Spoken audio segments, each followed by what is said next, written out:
බ්‍රහ්මදත්ත රජු හමුවීමට ගිය නිග්‍රෝධමිග ඉතාමත් සංසුන්ව තමා පැමිණි කාරණය රජුට පැවසීමට පටන් ගත්තා. වෙසක් කලාපයක් වුණයින් පස්සේ තියෙන්න ඕනේ මොනවද? අපි හැමෝම දන්නවනේ පහන් කූඩු තියෙනවා.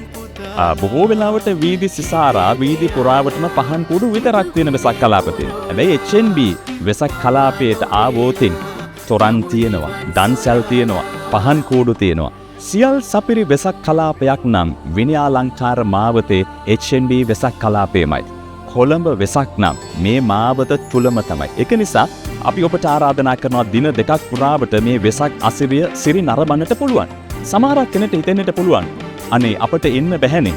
බැරි නම් ඔබට පුළුවන් ලොව කොතනක සිට හෝ ඔබේ ජංගම දුරකථනින් ගෙදර පරිගණක තිරයෙන් මේ තොරන් රාජ්‍යය නරඹන්න, මේ වෙසක් කලාපය නරඹන්න. නීග්‍රෝධමිග ජාතක කතාව තමයි මේ කතා වස්තුව හැටියට තියෙන්නේ. ඉතින් අපේ දහනේ පිළිබඳව උපරිම කතාන්තරයක් තමයි මේන් කියවෙන්නේ. ඒක නිසා ඔබට පුළුවන් ලොව කොතනක සිටියත් www.hnbvesak.com යටතේ මෙය නරඹන්න, මෙය දකින්න, මෙය විඳින්න. ඒ නිසා ඔබට වෙසක් යාවත්කාලීන කරන්නට HNB අප සූදානම්.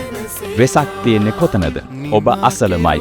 මේ කියවෙන්නේ ඔබේ ජාතක කතාව. නැතිනම් ඔබ අපේ දානය පිළිබඳව කියන්න වූ ජාතක කතාව.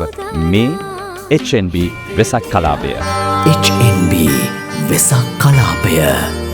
නමාමි බුද්ධං ගුණ සාගරන්තං.